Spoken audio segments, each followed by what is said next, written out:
এবং তারেক রহমান সাহেবকে আমরা স্বাগত জানাচ্ছি। আসসালামু আলাইকুম। বক্তব্য শেষ করছি।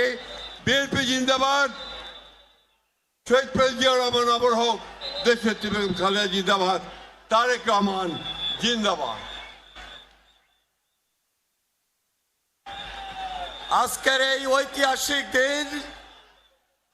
ঐতিহাসিক দিনে এখন আপনাদের সামনে বক্তব্য রাখছেন বিএনপির ভারপ্রাপ্ত চেয়ারম্যান জনাব তারেক রহমান, স্বদেশ প্রত্যাবর্তন কমিটির সংগ্রামী আহ্বায়ক, জাতীয় স্থায়ী কমিটির সম্মানিত সদস্য জনাব সালাউদ্দিন আহমেদ এখন আপনাদের সামনে বক্তব্য রাখছেন। আমি বক্তব্য রাখার জন্য উঠি নাই। বিসমিল্লাহির রহমানির রহিম। আলহামদুলিল্লাহ, আমাদের প্রিয় নেতা, আপনাদের নেতা, বাংলাদেশের গণমানুষের নেতা, গণতান্ত্রিক আন্দোলনের শীর্ষ নেতা, আমাদের আগামীর বাংলাদেশের দিক নির্দেশক, এদেশের গণতন্ত্রের রক্ষা কবচ, স্বাধীনতার সার্বভৌমত্বের রক্ষা কবচ, আমাদের প্রিয় নেতা, প্রাণ প্রিয় নেতা জনাব তারেক রহমান আপনাদের সামনে আপনাদেরকে ধন্যবাদ জানাবেন, জাতির প্রতি কৃতজ্ঞতা জানাবেন। গণতান্ত্রিক সংগ্রামের মধ্য দিয়ে ফ্যাসিবাদের পতন হয়েছে, গণতন্ত্র অবমুক্ত হয়েছে, সেজন্য আপনাদের প্রতি কৃতজ্ঞতা জানাবেন। তিনি আমাদের মাঝে ফিরে আসতে পেরেছেন। আমি আহ্বান জানাচ্ছি বাংলাদেশের গণমানুষের নেতা, আমাদের প্রাণ প্রিয় নেতা, বাংলাদেশের আগামী দিনের দিক নির্দেশক জনাব তারেক রহমান, জনাব তারেক রহমান।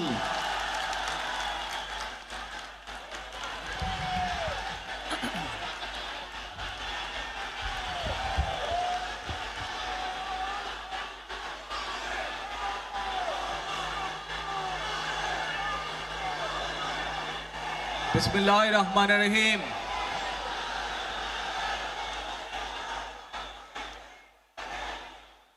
প্রিয় বাংলাদেশ,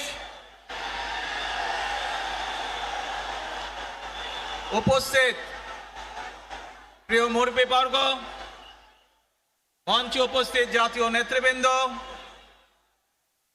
আমার সামনে উপস্থিত প্রিয় ভাই ও বোনেরা এবং মিডিয়ার মাধ্যমে সমগ্র বাংলাদেশ থেকে যারা দেখছেন এই অনুষ্ঠান, প্রিয় ভাই বোনেরা, প্রিয় মা বোনেরা, আসসালামু আলাইকুম। প্রিয় ভাই বোনেরা, আজ প্রথমেই আমি রাব্বুল আলামিনের দরবারে হাজারো লক্ষ কোটি শুকরিয়া জানাতে চাই। রাব্বুল আলামিনের অশেষ রহমতে আজ আমি আমার প্রিয় মাতৃভূমিতে ফিরে আসতে পেরেছি আপনাদের দোয়ায়। আপনাদের মাঝে প্রিয় ভাই বোনেরা, আমাদের এই প্রিয় মাতৃভূমি 1971 সালে লাখো শহীদের রক্তের বিনিময়ে অর্জিত হয়েছিল। ঠিক একইভাবে 75-এ আবার 7ই নভেম্বর আধিপত্যবাদীদের হাত থেকে রক্ষার জন্য সেদিন সিপাহী জনতার বিপ্লবের মাধ্যমে আধিপত্যবাদের হাত থেকে দেশকে রক্ষা করা হয়েছিল। একইভাবে পরবর্তীতে 90-এ স্বৈরাচারের বিরুদ্ধে এদেশের জনগণ, এদেশের খেটে খাওয়া মানুষ তাদের গণতান্ত্রিক অধিকারকে ছিনিয়ে এনেছিল। কিন্তু তারপরেও ষড়যন্ত্রকারীদের ষড়যন্ত্র থেমে থাকেনি। আমরা তারপর দেখেছি 2024 সালে, 71 সালে এই দেশের মানুষ যেমন স্বাধীনতা অর্জন করেছিল, 2024 সালে এদেশের ছাত্র জনতা সহ সর্বস্তরের মানুষ, কৃষক, শ্রমিক, গৃহবধূ, নারী, পুরুষ, মাদ্রাসার ছাত্র সহ দলমত নির্বিশেষে, শ্রেণী পেশা নির্বিশেষে সকল মানুষ সেদিন 2024 সালের 5ই আগস্ট এই দেশের স্বাধীনতা এবং সার্বভৌমত্বকে রক্ষা করেছিল। প্রিয় ভাই বোনেরা, আজ বাংলাদেশের মানুষ কথা বলার অধিকার ফিরে পেতে চায়। তারা তাদের গণতান্ত্রিক অধিকার ফিরে পেতে চায়। বাংলাদেশের মানুষ চায় তারা তাদের যোগ্যতা অনুযায়ী ন্যায্য অধিকার পাবে। প্রিয় ভাই বোনেরা, আজ আমাদের সময় এসেছে সকলে মিলে দেশ গড়ার। এই দেশে যেমন পাহাড়ের মানুষ আছে, এই দেশে একইভাবে সমতলের মানুষ আছে। এই দেশে মুসলমান, বৌদ্ধ, খ্রিস্টান, হিন্দু সহ বিভিন্ন ধর্মের মানুষ বসবাস করে। আমরা চাই সকলে মিলে এমন একটি বাংলাদেশ গড়ে তুলব আমরা, যেই বাংলাদেশের স্বপ্ন একজন মা দেখেন, অর্থাৎ একটি নিরাপদ বাংলাদেশ আমরা গড়ে তুলতে চাই।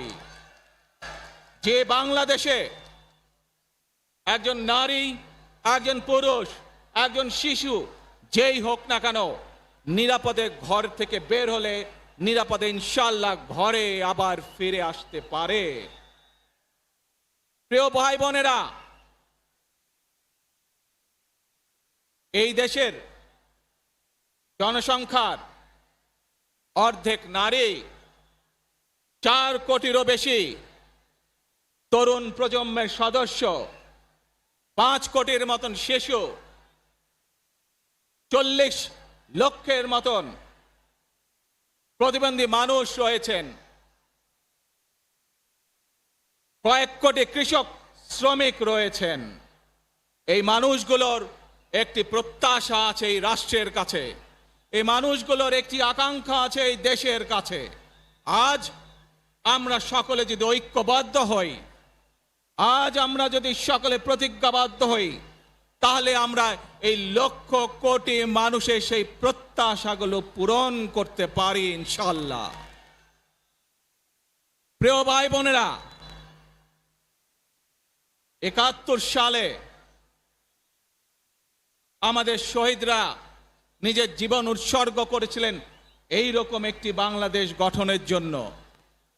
বিগত 15 বছর স্বৈরাচারের বিরুদ্ধে শত শত হাজারো গুম খুনের শিকার হয়েছে শুধু রাজনৈতিক দলের সদস্য নয়, নিরীহ মানুষের প্রতিবাদ করতে গিয়ে অত্যাচার নির্যাতনের শিকার হয়েছে, জীবন দিয়েছে। 2024 সাল মাত্র সেদিনের ঘটনা। কিভাবে আমরা দেখেছি আমাদের তরুণ প্রজন্মের সদস্যরা কিভাবে নিজের জীবন উৎসর্গ করেছে দেশের এই স্বাধীনতা এবং সার্বভৌমত্বকে রক্ষা করার জন্য।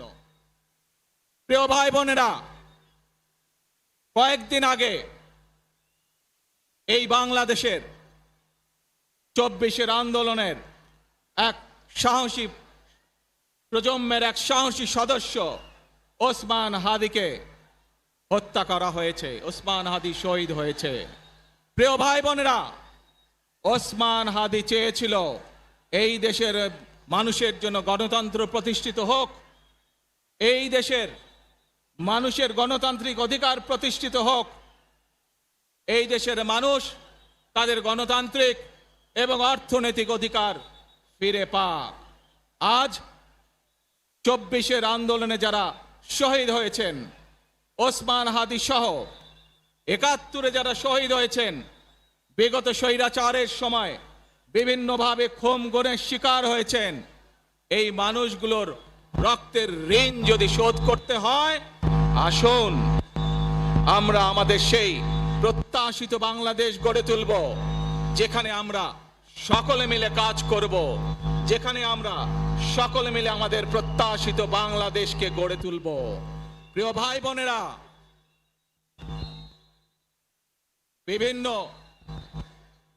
আধিপত্যবাদ শক্তির গুপ্তচরেরা বিভিন্নভাবে ষড়যন্ত্রে এখন লিপ্ত রয়েছে। আমাদেরকে ধৈর্যশীল হতে হবে, আমাদেরকে ধৈর্য ধারণ করতে হবে। বিশেষ করে তরুণ প্রজন্মের যে সদস্যরা আছেন, আপনারাই আগামী দিন দেশকে নেতৃত্ব দিবেন, দেশকে গড়ে তুলবেন।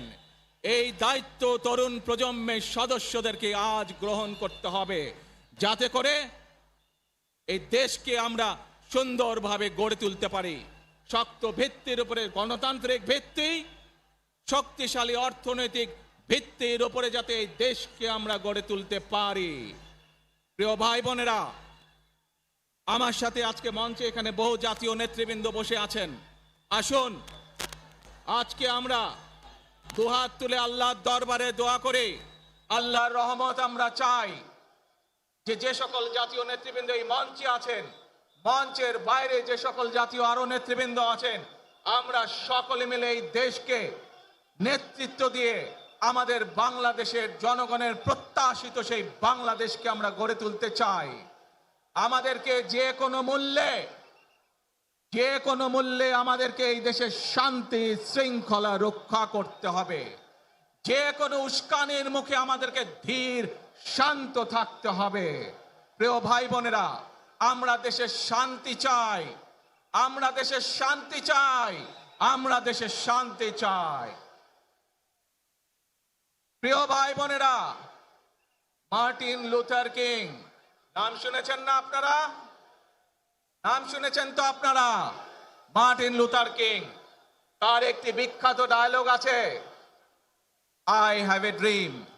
আজ এই বাংলাদেশের মাটিতে দাঁড়িয়ে আপনাদের সকলের সামনে আমি বলতে চাই, বাংলাদেশ জাতীয়তাবাদী দলের একজন সদস্য হিসাবে আপনাদের সামনে আমি বলতে চাই, I have a plan for the people of my country, for my country. আজ এই পরিকল্পনা দেশের মানুষের স্বার্থে, দেশের উন্নয়নের জন্য, দেশের মানুষের ভাগ্যের পরিবর্তনের জন্য যদি সেই প্ল্যান, সেই কার্যক্রম, সেই পরিকল্পনাকে বাস্তবায়ন করতে হয়, প্রিয় ভাই বোনেরা, এই জনসমুদ্রে যত মানুষ উপস্থিত আছেন, এই সারা বাংলাদেশে গণতন্ত্রের শক্তি যত মানুষ উপস্থিত আছেন, প্রত্যেকটি মানুষের সহযোগিতা আমার লাগবে। প্রত্যেকটি মানুষের সহযোগিতা আমাদের লাগবে। আপনারা যদি আমাদের পাশে থাকেন, আপনারা যদি আমাদেরকে সহযোগিতা করেন, ইনশাআল্লাহ আমরা আই হ্যাভ এ প্ল্যান বাস্তবায়ন করতে সক্ষম হব। আসুন আমরা আল্লাহ রব্বুল আলামিনের দরবারে হাত তুলে প্রার্থনা করি, আমরা জানো হে রব্বুল আলামিন, হে একমাত্র মালিক, হে একমাত্র পরওয়ারদিগার, হে একমাত্র রহমত দানকারী, হে একমাত্র সাহায্যকারী, আজ আপনি যদি আমাদেরকে রহমত দেন, তাহলে আমরা এই দেশের মানুষ কঠোর পরিশ্রম করার মাধ্যমে আমাদের প্রত্যাশিত বাংলাদেশকে গড়ে তুলতে পারবো। আজ যদি আল্লাহর রহমত এই দেশ এবং এই দেশের মানুষের পক্ষে থাকে, আল্লাহর সাহায্য, আল্লাহর দয়া এই দেশের মানুষের উপরে, এই দেশের উপরে থাকে, ইনশাআল্লাহ আমরা আমাদের প্রত্যাশিত বাংলাদেশ গড়ে তুলতে সক্ষম হব। প্রিয় ভাই বোনেরা, আজ আসুন আমরা সকলে মিলে প্রতিজ্ঞা করি, আমরা সকলে মিলে প্রতিজ্ঞা করি যে ইনশাআল্লাহ আগামী দিনে দেশ পরিচালনার দায়িত্বে যারা আসবে, আমরা সকলে নবী করিম সাল্লাল্লাহু আলাইহি সাল্লামের যে ন্যায়পরায়ণতা, সেই ন্যায়পরায়ণতার আলোকে আমরা দেশ পরিচালনার সর্বোচ্চ চেষ্টা করব। প্রিয় ভাই বোনেরা, আজ আপনারা জানেন এখান থেকে আমি আমার মা দেশনেত্রী খালেদা জিয়ার কাছে যাব। একটি মানুষ, যে মানুষটি এই দেশের মাটি, এই দেশের মানুষকে নিজের জীবনের থেকেও বেশি ভালোবেসেছেন, তার সাথে কি হয়েছে আপনারা প্রত্যেকটি মানুষ সে সম্পর্কে অবগত আছেন। সন্তান হিসাবে আপনাদের কাছে আমি চাইবো আজ আল্লাহর দরবারে আপনারা দোয়া করবেন যাতে আল্লাহ ওনাকে তৌফিক দেন, উনি যাতে সুস্থ হতে পারেন। প্রিয় ভাই বোনেরা, সন্তান হিসাবে আমার মন আমার মায়ের বিছানার পাশে পড়ে আছে সেই হাসপাতালের ঘরে, কিন্তু সেই মানুষটি যাদের জন্য জীবনকে উৎসর্গ করেছে, অর্থাৎ আপনারা এই মানুষগুলোকে যাদের জন্য দেশনেত্রী খালেদা জিয়া জীবন উৎসর্গ করেছেন নিজের জীবন, সেই মানুষগুলোকে আমি কোনোভাবেই ফেলে যেতে পারি না। এবং সেজন্যই আজ হাসপাতালে যাবার আগে আপনাদের প্রতি সহ টেলিভিশনগুলোর মাধ্যমে যারা সমগ্র বাংলাদেশে আমাকে দেখছেন, আপনাদের সকলের কাছে কৃতজ্ঞতা প্রকাশ করার জন্য আজ আমি এখানে দাঁড়িয়েছি আপনাদের সামনে। প্রিয় ভাই বোনেরা, আসুন আমাদেরকে আজকে নিশ্চিত করতে হবে আমরা যে ধর্মের মানুষ হই, আমরা যে শ্রেণীর মানুষ হই, আমরা যে দলেরই রাজনৈতিক দলের সদস্য হই অথবা একজন নির্দলীয় ব্যক্তি হই, আমাদেরকে নিশ্চিত করতে হবে যে কোনো মূল্যে আমরা আমাদের এই দেশের শান্তি শৃঙ্খলাকে ধরে রাখতে হবে। যে কোনো মূল্যে যে কোনো বিশৃঙ্খলাকে পরিত্যাগ করতে হবে। যে কোনো মূল্যে আমাদেরকে নিশ্চিত করতে হবে যাতে মানুষ নিরাপদ থাকতে পারে। শিশু হোক, নারী হোক, পুরুষ হোক, যে কোনো বয়স, যে কোনো শ্রেণী, যে কোনো পেশা, যে কোনো ধর্মের মানুষ যেন নিরাপদ থাকে, এই হোক আমাদের চাওয়া আজকে। প্রিয় ভাই বোনেরা, আসুন প্রিয় ভাই বোনেরা, সবাই মিলে আজ আমরা প্রতিজ্ঞাবদ্ধ হই, সবাই মিলে করব কাজ।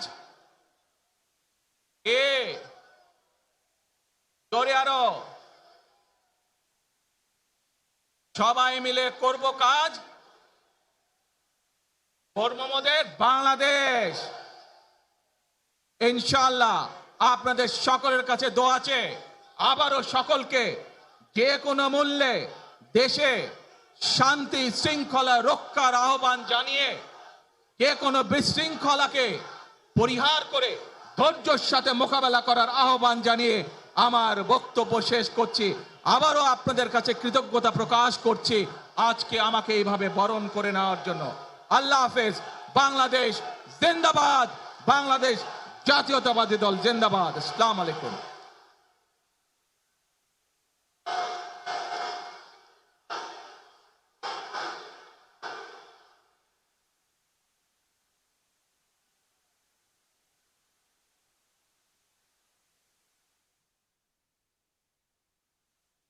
আমরা আজকের এই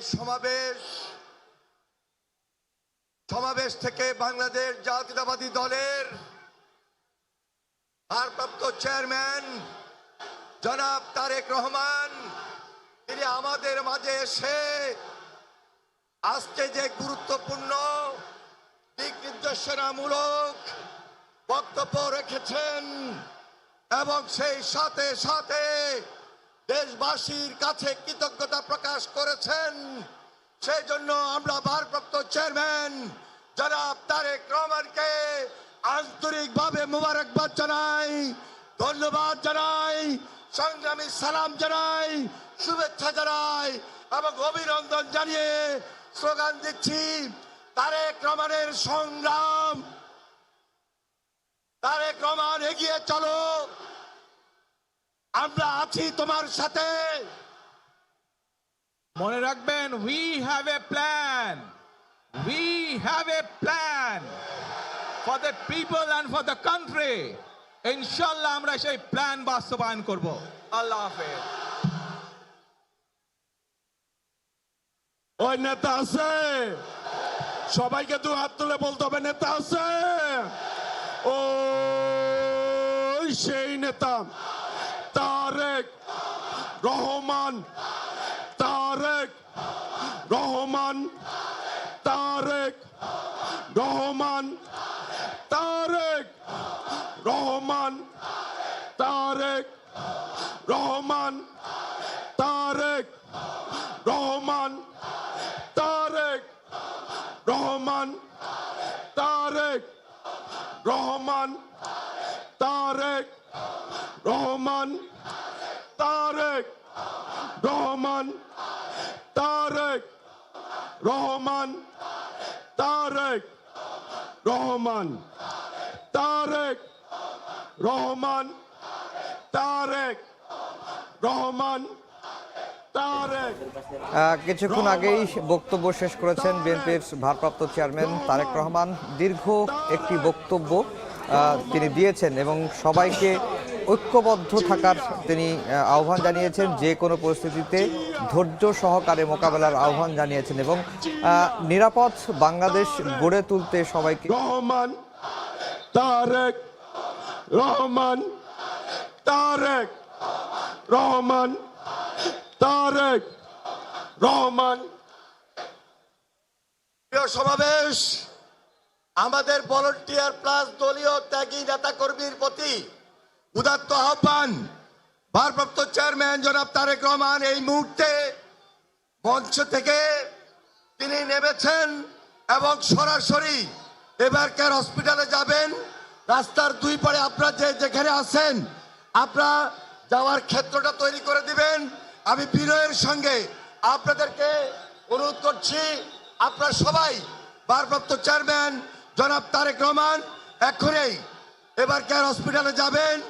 এবারকার হসপিটালে যাওয়ার ক্ষেত্রে আপনাদের আন্তরিকতা, আপনাদের সহযোগিতা বিশেষভাবে প্রয়োজন। আমরা আজকে সারা বাংলাদেশ থেকে যারা এসেছেন, দূর দূরান্ত থেকে বিভিন্ন ইউনিট, সাধারণ মানুষ, উৎসুক জনতা, বিএনপির ভারপ্রাপ্ত চেয়ারম্যান বক্তব্য শেষ করেছেন। এখন তিনি এভার কেয়ার হাসপাতালে যাবেন, যেখানে তার মা সাবেক প্রধানমন্ত্রী বেগম খালেদা জিয়া চিকিৎসাধীন অবস্থায় রয়েছেন। তার শারীরিক অবস্থা স্থিতিশীল রয়েছে। গত কয়েকদিন আগেই তার মেডিকেল বোর্ডের সদস্যরা ব্রিফিং করে জানিয়েছেন। এখন তিনি মঞ্চ থেকে নামার চেষ্টা করছেন। নেতাকর্মীদের ভিড় রয়েছে, নিরাপত্তা বাহিনীর সদস্যরা নেতাকর্মীদের জায়গা করে দেওয়ার জন্য তিনি বারবার অনুরোধ জানাচ্ছেন। আর তারেক রহমান তার যে বক্তব্য তিনি দিয়েছেন, তিনি বলেছেন যে সব ধর্মের মানুষ নিয়ে একটি নিরাপদ বাংলাদেশ তিনি গড়তে চান। যে কোনো ধরনের আধিপত্যবাদী ষড়যন্ত্র সেটি তিনি মোকাবেলা করেই সবাইকে এগিয়ে যেতে হবে। একজন মা যেমন স্বপ্ন দেখেন নিরাপদ বাংলাদেশের, সেরকম নিরাপদ বাংলাদেশ গড়তে হবে। তরুণরাই দেশের নেতৃত্ব দেবেন, কঠিন পরিশ্রমের মাধ্যমেই দেশকে গড়ে তোলার তিনি প্রত্যয় ব্যক্ত করেছেন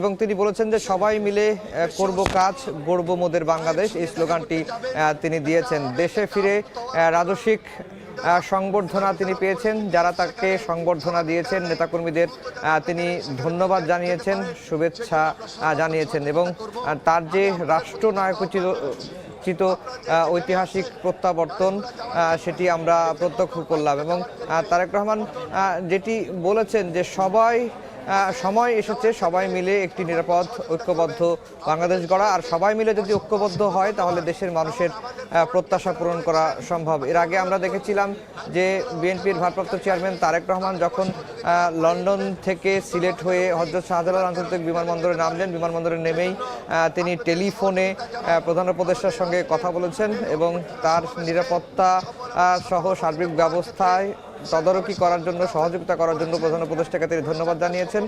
একই সঙ্গে প্রধান উপদেষ্টাও তাকে স্বাগত জানিয়েছেন দেশে প্রত্যাবর্তনের জন্য। একই সঙ্গে জামায়াতের আমিরও সপরিবারে দেশে আসায় তারেক রহমানকে সাধুবাদ জানিয়েছেন এবং অন্য যে দলের নেতারাও কিন্তু তারেক রহমানকে স্বাগত জানিয়ে, শুভেচ্ছা জানিয়ে বিভিন্ন সামাজিক যোগাযোগ মাধ্যমে পোস্ট দিয়েছেন, কেউ মন্তব্য করেছেন। লাখ লাখ মানুষ 36 জুলাই এক্সপ্রেসওয়ের যে সংবর্ধনা মঞ্চে এখন অপেক্ষা করছিল তারেক রহমানের কে এক নজর দেখার জন্য। প্রিয় নেতা, তিনি 17 বছর 3 মাস নির্বাসিত জীবনের অবসান ঘটিয়ে দেশে ফিরেছেন। দেশে ফিরেই তিনি খালি পায়ে বাংলার মাটির স্পর্শ নিয়েছেন, একই সঙ্গে মাটির সুধা তিনি হাতে মেখেছেন।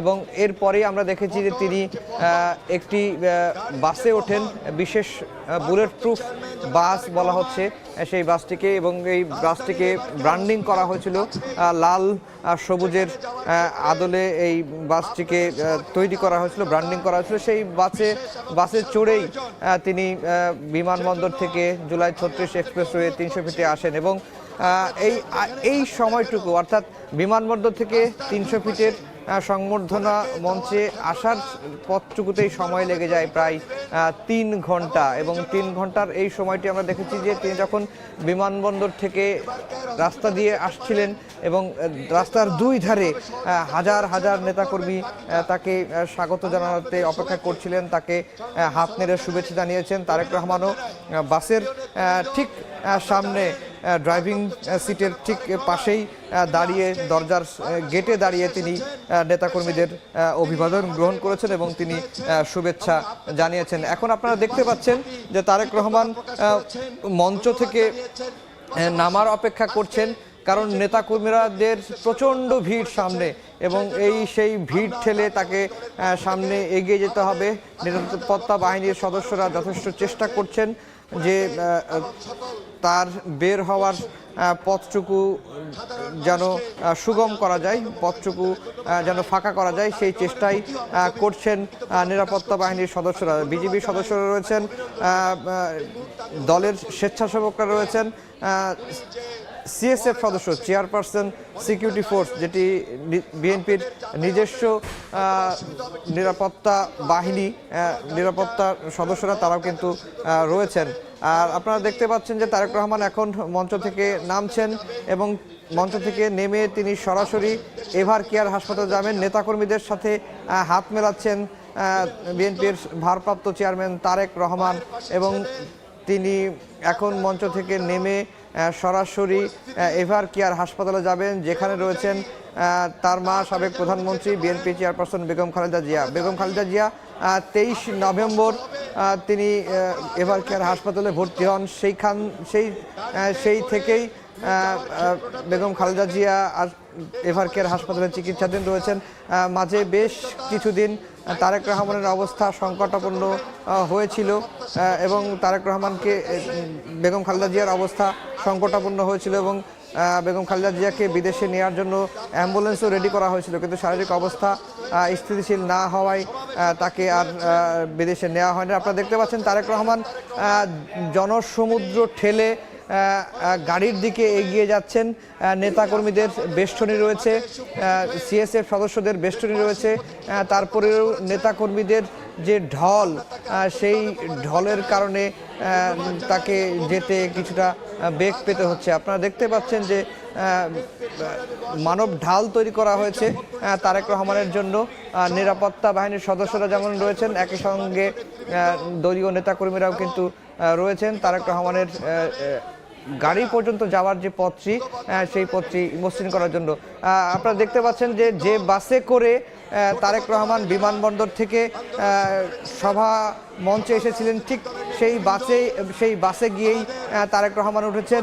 নেতাকর্মীদের প্রচণ্ড ভিড়, এবং সেই ভিড় ঠেলেই তারেক রহমান বাসে উঠলেন এবং এই বাসটি এখন যাবে এভার কেয়ার হাসপাতালে। সেখানে রয়েছেন চিকিৎসাধীন তার মা বেগম খালেদা জিয়া, তার মায়ের পাশে তিনি দেখা করবেন। আর তারেক রহমানের এই ঐতিহাসিক স্বদেশ প্রত্যাবর্তনকে কেন্দ্র করে 2-3 দিনের, আজকে থেকে মোট 3 দিনের কর্মসূচি ঘোষণা করা রয়েছে বিএনপির তরফ থেকে। আগামী কালকে বাদ জুমা শহীদ প্রেসিডেন্ট জিয়াউর রহমান দলের প্রতিষ্ঠাতা তার মাজারে যাবেন, সেখানে দোয়া মোনাজাত করবেন তারেক রহমান। এরপরে কালকেই তিনি সাভার জাতীয় স্মৃতিসৌধে যাবেন 71-এর বীর শহীদদের শ্রদ্ধা জানাতে। এরপরে এরপরে রোববারের কর্মসূচি আমরা যতটুকু, শনিবারের কর্মসূচি আমরা যতটুকু জেনেছি যে তিনি নির্বাচন কমিশনে যাবেন, তার ভোটার হতে গেলে বা জাতীয় পরিচয়পত্রের যে আনুষ্ঠানিকতা রয়েছে সেটি তিনি করবেন। এরপরে তিনি আসবেন বিপ্লবী শহীদ শরীফ ওসমান হাদির কবর জিয়ারত তিনি করবেন।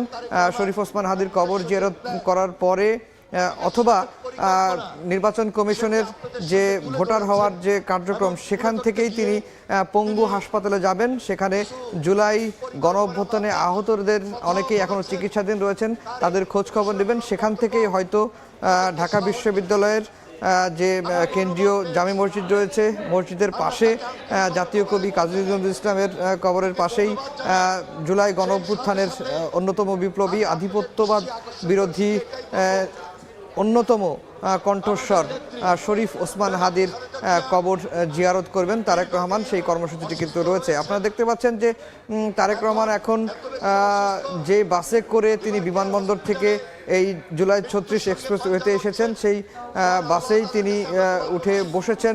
নেতাকর্মীদের ভিড় রয়েছে এবং আইন শৃঙ্খলা বাহিনীর সদস্যরাও কিন্তু রয়েছেন।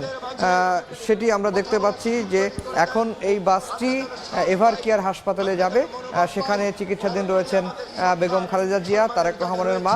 তিনি তার মায়ের পাশে গিয়ে বসবেন এবং মায়ের খোঁজ নেবেন। এবং তারেক রহমান যেটি বক্তব্যে বললেন, তার সবসময় মনোযোগ থাকে তার তার মায়ের শয্যা পাশেই তারেক রহমান যদি বলছিলেন, তার দৃষ্টি সবসময় সেদিকেই থাকে। এবং গণতন্ত্র পুনরুদ্ধারের যে আন্দোলন, 15 বছর 3 মাস যে আন্দোলন করেছে বিএনপি নেতাকর্মীরা, যে নানা রকম হামলা মামলা, হয়রানি করা হয়েছে, খুন করা হয়েছে, গুম করা হয়েছে, সেই প্রসঙ্গগুলোও কিন্তু তারেক রহমান তার বক্তব্যে তুলে ধরেছেন। এবং তার বক্তব্যের মূল যে কথা, সবাই মিলে ঐক্যবদ্ধ থেকে দেশকে এগিয়ে নিতে হবে, একটি নিরাপদ বাংলাদেশ গড়তে হবে এবং যে কোনো ধরনের যে ষড়যন্ত্র হচ্ছে সেই ষড়যন্ত্র বা বিশৃঙ্খলা করা যাবে না। সবাই যাতে নিরাপদে দেশে থাকতে পারেন বা সবাই যেন নিরাপদ বোধ করেন, সেই দিকটি কিন্তু তার বক্তব্যে বারবার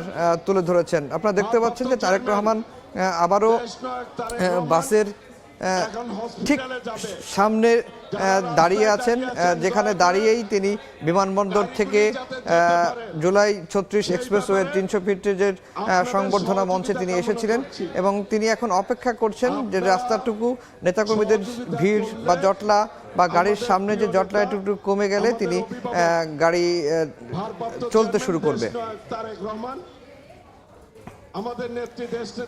বিএনপির ভারপ্রাপ্ত চেয়ারম্যান তারেক রহমান 2007 সালের 7 মার্চ মনির রোডের বাসভবন থেকে গ্রেফতার করা হয়। তাকে 111-এর সময় তিনি গ্রেফতার হন এবং গ্রেফতার হওয়ার পরে তার উপর অমানসিক নির্যাতন করা হয় এবং তারেক রহমান কাঠগড়ায় দাঁড়িয়ে সে সময় আদালতে বলেছিলেন যে তাকে 24 ঘন্টার মধ্যে 18 ঘন্টা তাকে চোখ বেঁধে নির্যাতন করা হয়েছিল। এরপরে তিনি বলেছেন যে এই যে অমানসিক নির্যাতনে তার মেরুদণ্ডের হাড় ভেঙে দেওয়া হয় এবং এরপরে আমরা দেখেছি যে 18 মাস তিনি কারাভোগ করেছেন। 18 মাস কারাভোগ করার পরে তিনি 2008 সালের 11 সেপ্টেম্বর চিকিৎসার জন্য লন্ডনে যান। এরপরে 17 বছর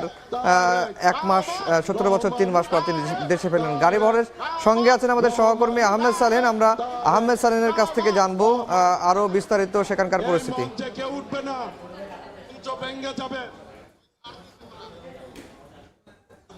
এই মঞ্চ থেকে উঠবে না, মঞ্চ ভেঙে যাবে, দয়া করে নেমে যান। বক্তব্য রেখেছেন অভ্যর্থনা মঞ্চে, যেখানে 300 ফিটে তারেক রহমানকে যে অভ্যর্থনা জানানো হলো 17 বছরের পর তিনি যে দেশে ফিরলেন, ফেরার পরে তাকে বিএনপি নেতা কর্মী সাধারণ মানুষ যে অভ্যর্থনা দিয়েছে তিনি সেখানে বক্তব্য রেখেছেন। সেখান থেকে তিনি এখন যাচ্ছেন এভারকেয়ার হাসপাতালে, যেখানে তার মা অর্থাৎ বিএনপি চেয়ারপারসন বেগম খালেদা জিয়া তিনি হাসপাতালে ভর্তি আছেন অসুস্থ অবস্থায়। গত 23 নভেম্বর থেকে এই এভারকেয়ার হাসপাতালে তিনি ভর্তি আছেন, অর্থাৎ 1 মাসের বেশি সময় ধরে তিনি হাসপাতালে ভর্তি এবং এখন এই মুহূর্তে তিনি আইসিইউতে আছেন। চিকিৎসকদের নিবিড় পর্যবেক্ষণে রয়েছেন। তাকে মূলত দেখার জন্যই তারেক রহমান এখন তারেক রহমান ইতিমধ্যে এখন এই মুহূর্তে তিনি এভারকেয়ার হাসপাতাল থেকে যাচ্ছেন।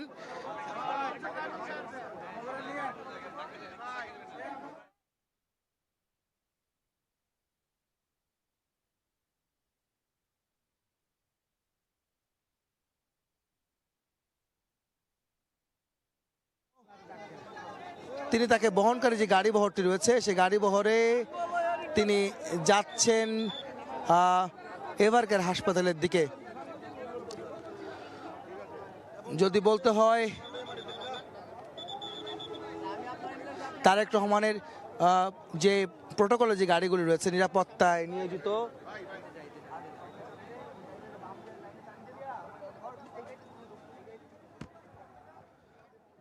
এই মুহূর্তে তারেক রহমানের গাড়ি বহরটি এগিয়ে আসছে। তারেক রহমানের গাড়ি বহরটি এই মুহূর্তে এগিয়ে আসছে 300 ফিটের যে রাস্তাটি রয়েছে সে রাস্তা জুড়ে নেতাকর্মীদের এখনো ঢল রয়েছে। হাজারো নেতাকর্মী, লাখো নেতাকর্মী দুপাশে অবস্থান করছেন তারেক রহমানকে এক নজর দেখার জন্য। তার বক্তব্য এতক্ষণ শুনেছে সব নেতাকর্মীরা এবং যারা সাধারণ মানুষ যারা এসেছিলেন তারেক রহমানকে দেখার জন্য, তারা এখন মূলত দুপাশে অবস্থান নিয়েছেন তারেক রহমানকে এক নজর দেখার জন্য।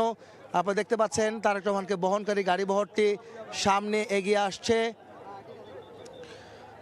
আমরা চেষ্টা করব সেটি সরাসরি সম্প্রচার করার জন্য এবং সম্প্রচার করছি। আমরা দেখতে পাচ্ছেন তারেক রহমানের গাড়ি বহর ধীরে ধীরে সামনের দিকে এগোচ্ছে।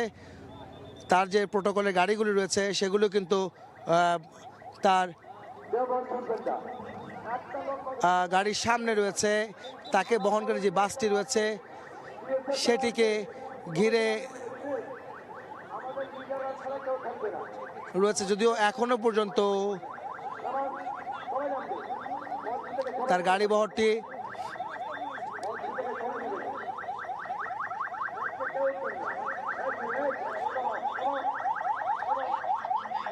র্যাব, পুলিশ, সেনাবাহিনী, বিজেপির নিরাপত্তার চাদরে ঢাকা তার গাড়ি বহরটি, যে গাড়ি বহর ঘিরে নেওয়া হচ্ছে।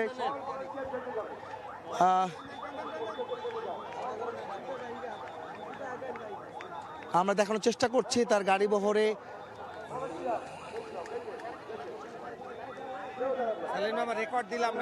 আমরা দেখতে পাচ্ছি তারেক রহমানের বহনকারী গাড়ি বহরটি ধীরে ধীরে সামনের দিকে এগিয়ে আসার চেষ্টা করছে। নেতাকর্মীরা দুপাশে অবস্থান নিয়েছে, যারা মূলত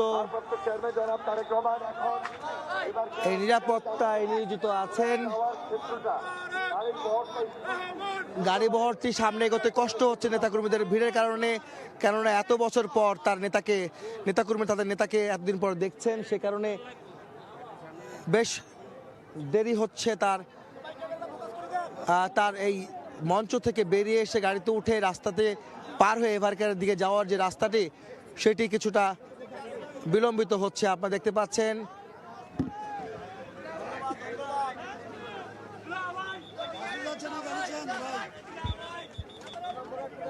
তার গাড়ি বহর ঘিরে নেতাকর্মীদের উচ্ছ্বাস উদ্দীপনা আমরা দেখেছি।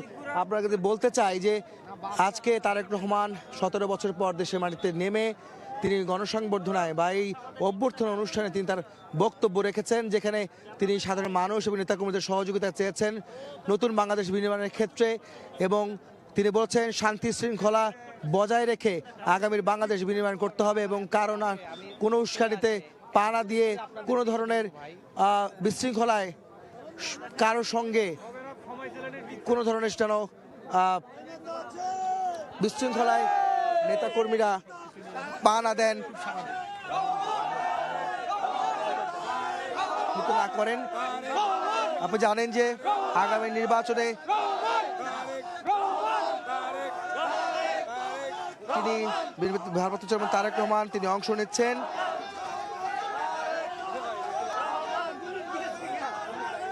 তিনি বলেন ৭১-এর স্বাধীনতা এসেছিল, ২৪-এ সার্বভৌম রক্ষা করেছিল দেশবাসী, সবাই মিলে দেশ গড়ার একটি সুযোগ তৈরি হয়েছে।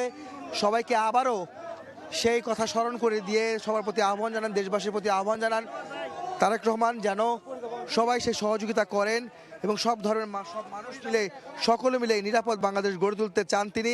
ঐক্যবদ্ধ হলে তিনি বলেন যে সবাইকে ঐক্যবদ্ধ হতে হবে, মানুষের প্রত্যাশা পূরণ করতে হবে। বিগত 15 বছর যে স্বৈরাচারের শাসন আমলে দেশ যে পিছিয়ে গেছে বা অনেকে শাসনে মানে সবাই যে নির্যাতনের শিকার হচ্ছে অনেক মানুষ, সেই বিষয়গুলি মাথায় রেখে সামনের নতুন বাংলাদেশ গড়ে তুলতে নেতাকর্মীদের পাশাপাশি দেশবাসীর কাছেও আহ্বান জানান তিনি।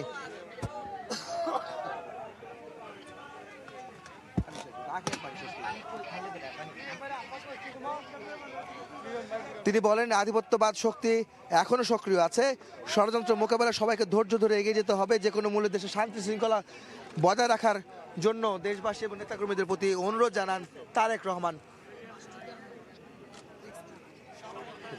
তার বক্তব্য তিনি প্রায় 10 মিনিটের বেশি বা বেশ কিছু বক্তব্য রাখেন এবং বক্তব্য রেখে এখন তিনি তার মায়ের কাছে যাচ্ছেন, অর্থাৎ তিনি তার মা বিএনপি চেয়ারপারসন বেগম খালেদা জিয়া, সাবেক প্রধানমন্ত্রী বেগম খালেদা জিয়া, যিনি দীর্ঘদিন যাবৎ প্রায় এক মাসের বেশি সময় ধরে এভারকেয়ার হাসপাতালে ভর্তি আছেন অসুস্থ অবস্থায়।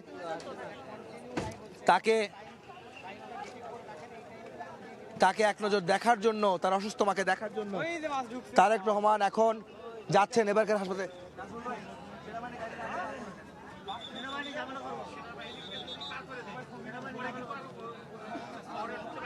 এই মুহূর্তে দেখতে পাচ্ছেন তারেক রহমানের বহনকারী যে গাড়িটি, সেটি কিন্তু সামনের দিকে ধীরে ধীরে এগিয়ে আসছে। নিরাপত্তার চাদরে আছে সেই পুরো এলাকাটি।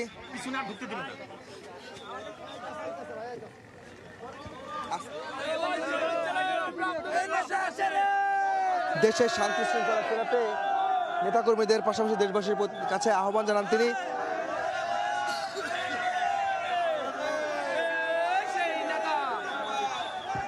একদম আটকে যাও।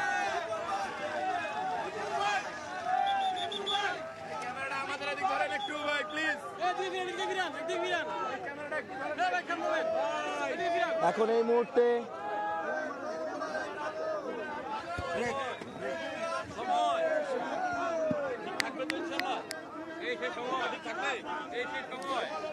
তারেক রহমান তিনি এখানে বক্তব্য রেখে নেতাকর্মীদের শান্তি শৃঙ্খলা বজায় রাখতে এবং কোনো রকমের কারো ফাঁদে পা না দিতে অনুরোধ জানিয়েছেন এবং দেশবাসীকে আগামী বাংলাদেশ বিনির্মাণের ক্ষেত্রে অবদান রাখতে, ভূমিকা রাখতে সবাইকে ঐক্যবদ্ধ হওয়ার আহ্বান জানান তারা। তিনি বলেন যে তার এই প্রত্যাবর্তন এর মাধ্যমে তিনি জনগণকে তার প্রতিদান দিতে চান, যে কারণে দেশের মানুষের কাছে তিনি কাজ করতে চান। আপনারা জানেন যে তাকে বহনকারী গাড়ি বহরটি ইতিমধ্যে খুব কাছাকাছি রয়েছে। আপনারা দেখছেন তার গাড়ি বহরটি নেতাকর্মীরা ঘিরে রেখেছেন, যে কারণে সামনের দিকে এগোতে কিছুটা বেগ পেতে হচ্ছে।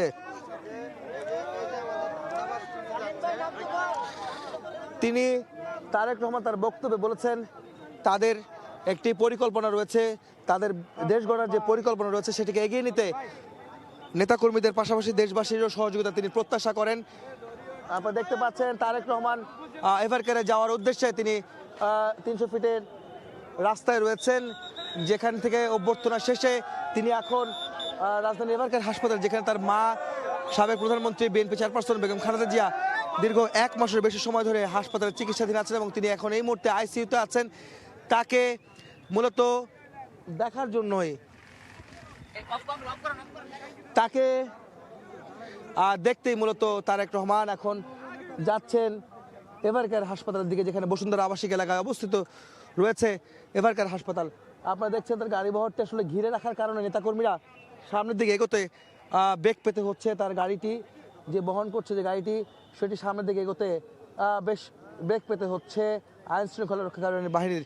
এবং আপনারা জানেন যে তার এই নিরাপত্তায় আইন শৃঙ্খলা বাহিনীর সব ধরনের সদস্য, অর্থাৎ সেনাবাহিনী, বিমান বাহিনী, পুলিশ, র্যাব, বিজিবি, আনসার সহ যারা এখানে রয়েছেন তারা সবাই সহযোগিতা করেছেন এবং এই সুশৃঙ্খলভাবে এই নিরাপত্তার মধ্য দিয়ে তারেক রহমান তিনি আজ তিনি এই দেশে এসে পৌঁছেছেন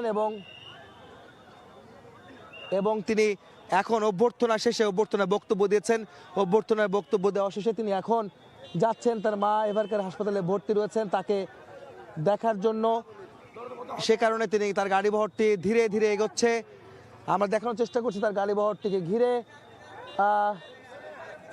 সেনাবাহিনী, পুলিশ, র্যাব, বিজিবির সদস্যরা অক্লান্ত পরিশ্রম করছে, যা সত্যি তাদের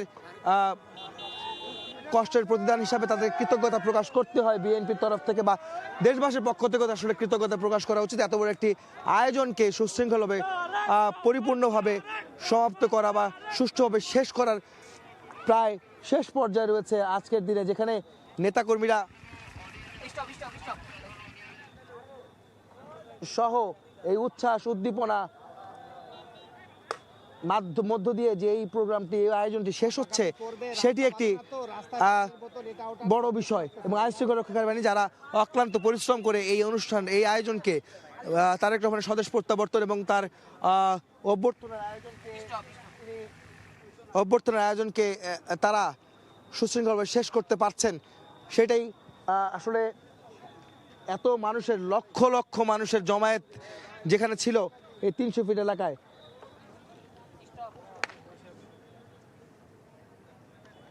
আপনারা দেখতে পাচ্ছেন সেনাবাহিনীর গাড়ি বহর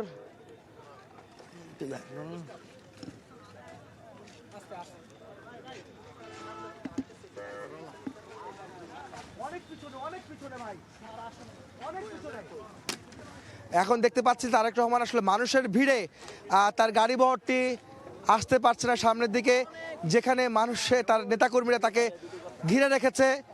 তার গাড়ি বহরটা আমরা দেখছি বহু দূরে দাঁড়িয়ে আছে। আমরা চেষ্টা করব সেই গাড়ি বহরটি দেখানোর জন্য। এখন তারেক রহমান তার অভ্যর্থনা শেষে তিনি যাচ্ছেন তার মা, সাবেক প্রধানমন্ত্রী, বিএনপি চেয়ারপারসন বেগম খালেদা জিয়া, যিনি এভারকেয়ার হাসপাতালে মাস খানেকেরও বেশি, 1 মাসের বেশি সময় ধরে তিনি হাসপাতালে ভর্তি আছেন অসুস্থ অবস্থায়। তাকে দেখতে তিনি যাচ্ছেন এবং সেখান থেকে তিনি বাসায় ফিরবেন। তবে আজকের কর্মসূচি তার মাকে দেখার মধ্য দিয়ে, তার বাসায় ফেরার মধ্য দিয়ে শেষ হচ্ছে, সেটি কিন্তু আমরা বলতে পারছি। এবং আগামীকাল তিনি জুম্মার নামাজের পর, অর্থাৎ শুক্রবার জুম্মার নামাজ শেষে তিনি স্মৃতিসৌধে যাবেন, যেখানে মহান মুক্তিযুদ্ধে শহীদদের প্রতি শ্রদ্ধা জানাতে তিনি স্মৃতিসৌধে যাবেন। এবং সেখান থেকে তিনি তার বাবার কবর, অর্থাৎ শেরেবাংলা নগরে শহীদ রাষ্ট্রপতি জিয়াউর রহমানের মাজার যেখানে রয়েছে সমাধিতে তিনি যাবেন, সেখানে শ্রদ্ধা নিবেদন করবেন এবং মাজার জিয়ারত করবেন, তার বাবার কবর জিয়ারত করবেন তিনি। এবং তার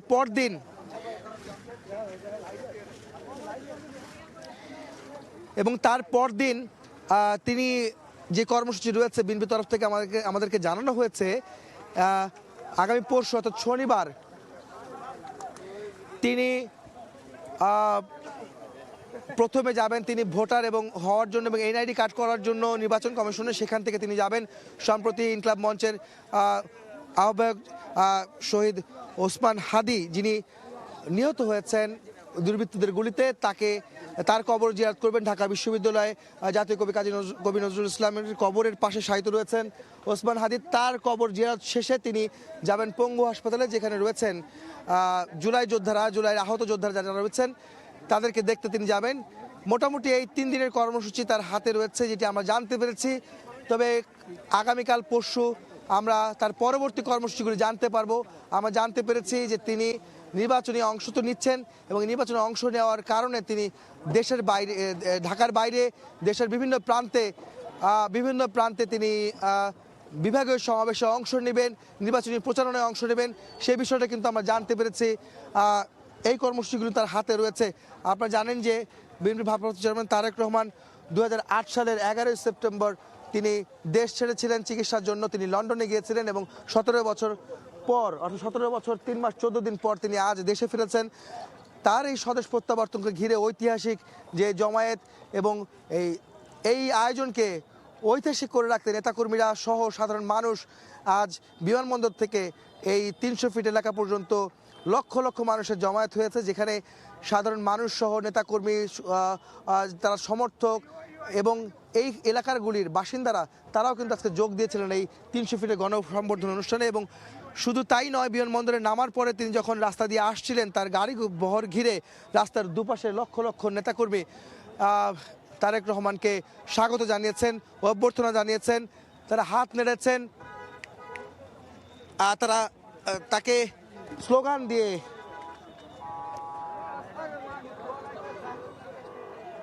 আমরা গাড়িটা ছেড়ে দিই, গাড়িটা ছেড়ে দিই।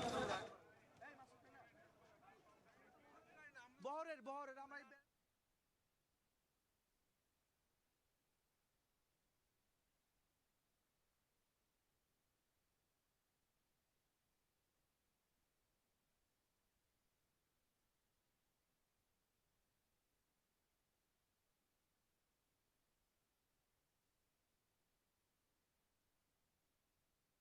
এবারকার হাসপাতালের দিকে যাবে সেটি কিন্তু দেখা যাচ্ছে।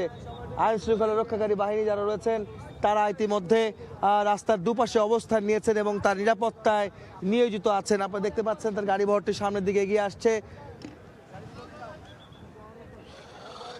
বহরটি ইতিমধ্যে এবারকার হাসপাতালের উদ্দেশ্যে রওনা করেছে।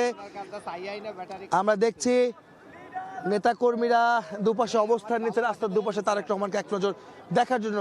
ইনারা কিন্তু গতকাল থেকেই কিন্তু এই 300 ফিট এলাকায় রয়েছেন, বিমানবন্দর এলাকায় রয়েছেন, কারণ এনারা দেশের এই নেতাকর্মীরা সাধারণ মানুষ সহ যারা রয়েছেন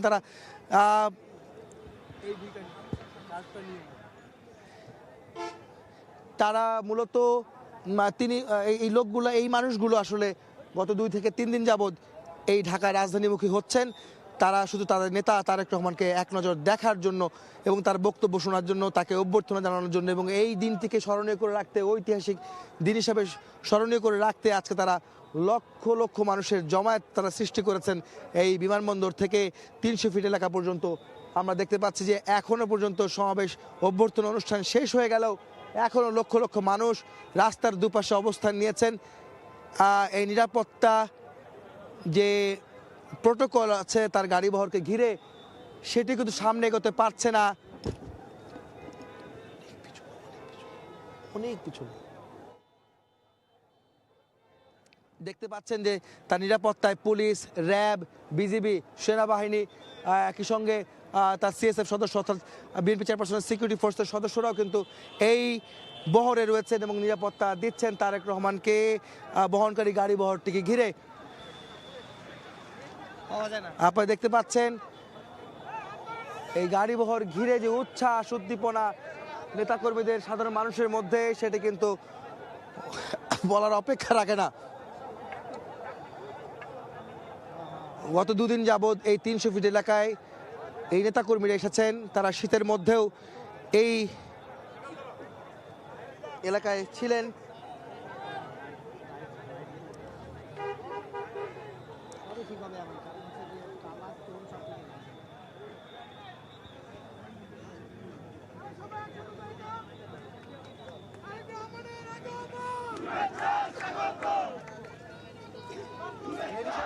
এই মুহূর্তে ওই গাড়িটা আমরা দেখানোর চেষ্টা করছি, তাকে সেনাবাহিনী নিরাপত্তা দিয়ে নেতা কর্মীদের ভিড় ঠেলে তার গাড়ি ভর্তি, এবং তিনি সামনে এখনো রয়েছেন, যিনি হাত নাড়ছেন তারেক রহমান গাড়ির সামনে থেকে নেতা কর্মীদের উদ্দেশ্যে, এবং তার এই রাজস্বিক অভ্যর্থনা সংবর্ধনা, তার এই আজকের ঐতিহাসিক মুহূর্তে যারা এসেছেন তারা সত্যি সাক্ষী হয়ে থাকবেন। এত মানুষের জমায়েত স্মরণকালে সব শেষ কবে হয়েছে তা কিন্তু কেউ বলতে পারবেন বলে সন্দেহ রয়েছে। এখানে যে লক্ষ লক্ষ মানুষের আজ জমায়েত, সেটি সেখানে দেখতে পাচ্ছেন গাড়িবহর ঘিরে নিরাপত্তা, নেতাকর্মীদের উচ্ছ্বাস, একই সঙ্গে দুপাশ রাস্তা জুড়ে মানুষের অবস্থান, তাকে হাত নেড়ে স্লোগান দিয়ে নেতাকর্মীরা বিএনপির ভারপ্রাপ্ত চেয়ারম্যান তারেক রহমানকে স্বাগত জানাচ্ছেন, অভ্যর্থনা জানাচ্ছেন, যিনি 17 বছর পর রাজধানী ঢাকায় অর্থাৎ বাংলাদেশের মাটিতে পা রেখেছেন। আজকে সকালে বিএনপির ভারপ্রাপ্ত চেয়ারম্যান তারেক রহমান সকাল 11:40-এ তিনি প্লেন থেকে তার যে বহনকারী ফ্লাইটটি সেটি হযরত শাহজালাল আন্তর্জাতিক বিমানবন্দরে অবতরণ করে, এবং একই সঙ্গে তার অবতরণের পর তিনি বেশ কিছু সময় সেখানে কাটান, অর্থাৎ তার নেতাকর্মীরা এবং তার পরিবারের সদস্যরা তাকে অভ্যর্থনা জানান, তাকে স্বাগত জানান বাংলাদেশে, এবং তারপরে তিনি যখন বের হয়ে আসেন মুক্ত আকাশে, বাংলাদেশের মুক্ত আকাশে যখন এয়ারপোর্টের ভিআইপি লাউঞ্জ থেকে বেরিয়ে এসে খোলা আকাশের নিচে আসেন, তখন তিনি এক আবেগঘন পরিবেশের সৃষ্টি হয়। একটি 17 বছর পর তিনি বাংলাদেশের মাটিতে পা রেখেছেন। তিনি জুতা খুলে মাটিতে পা দিয়েছেন এবং শিশির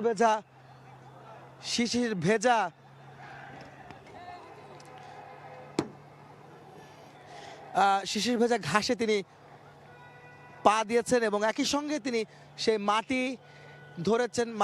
এক মুঠো মাটি তিনি হাতে নিয়েছেন। এতগুলো বছর পরে তার এই আগমন এবং তার যে আবেগ বাংলাদেশের মানুষের প্রতি, তার যে ভালোবাসা, সেটি আজ আবারও তিনি প্রমাণ দিলেন। এবং তার যে আকাঙ্ক্ষা তৈরি হয়েছিল এতগুলো বছর জুড়ে, সেই আকাঙ্ক্ষা আজ পূরণ হচ্ছে। তার আকাঙ্ক্ষা আজ তিনি পূরণ করেছেন এবং সাধারণ মানুষের আকাঙ্ক্ষাও আজ পূরণ হয়েছে।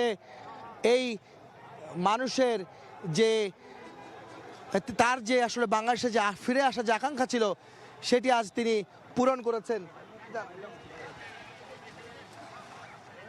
আপনারা দেখতে পাচ্ছেন তারেক রহমানকে আমরা একটু দেখানোর চেষ্টা করব। আপনারা দেখতে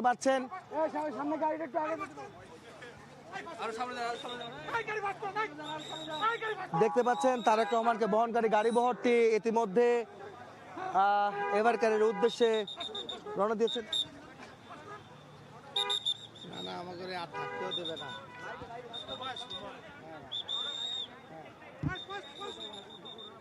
তারেক রহমানের গাড়িবহর এবং তিনি সামনে থেকে হাত নাড়ছেন এবং দেখতে পাচ্ছেন নেতাকর্মীরা তার দুপাশে অবস্থান নিয়েছেন।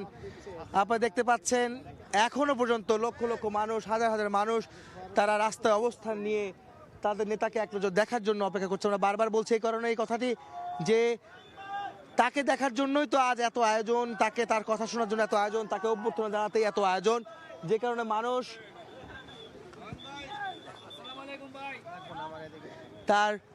তাকে দেখার জন্য এই আয়োজন। ঐতিহাসিক দিনটিকে স্মরণীয় করে রাখতে তাদের আজকে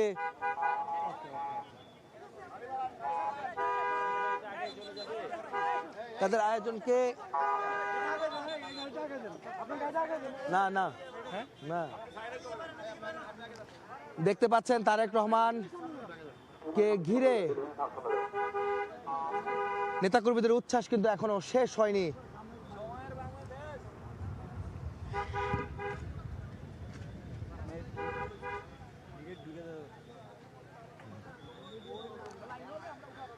এখন তারেক রহমান তিনি যাচ্ছেন এভারকেয়ার হাসপাতালের উদ্দেশ্যে। তার অভ্যর্থনা সমাবেশ শেষ করার পরে তিনি যাচ্ছেন এভারকেয়ার হাসপাতালের দিকে, যেখানে তার মা অসুস্থ অবস্থায় হাসপাতালে চিকিৎসাধীন রয়েছেন।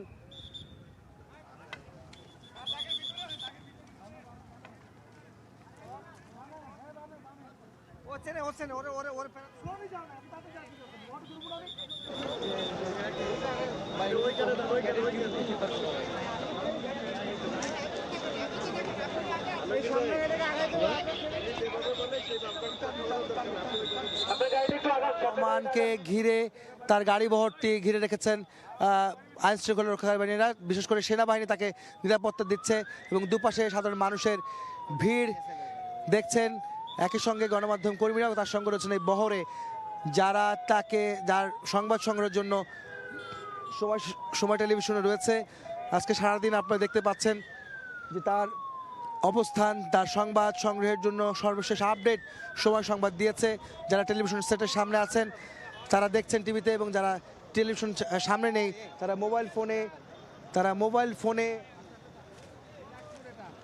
মোবাইল ফোনের মাধ্যমে সময়ের ইউটিউব চ্যানেলে দেখতে পাচ্ছেন তারেক রহমানের এই আজকের স্বদেশ প্রত্যাবর্তন 17 বছর পর, এবং তিনি তার অভ্যর্থনাকে কেন্দ্র করে যেই তার চলাচলের পথ, অভ্যর্থনা এবং তার মাকে দেখতে যাওয়ার যে রাস্তা জুড়ে নেতাকর্মীদের উচ্ছ্বাস উদ্দীপনা তৈরি হয়েছে, তার জন্য সেই সংবাদ কিন্তু আমরা দেখানোর চেষ্টা করছি। সবশেষ আপডেট দেখাচ্ছি আমরা সময় টেলিভিশন দর্শকদের সময়ের পর্দায়।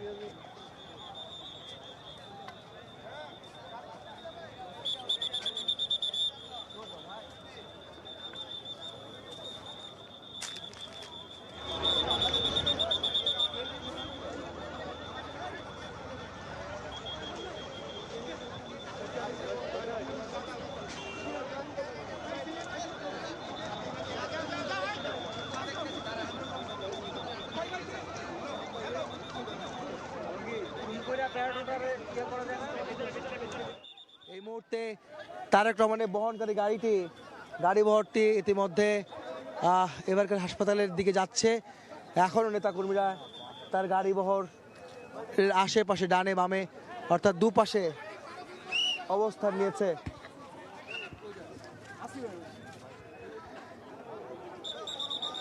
গাড়ি বহর ঘিরে অবস্থান নিয়েছেন এবং তারেক রহমান হাত নেড়ে সবাইকে উচ্ছ্বাস উদ্দীপনার মধ্যে যে তাদের অভ্যর্থনা তিনি গ্রহণ করছেন।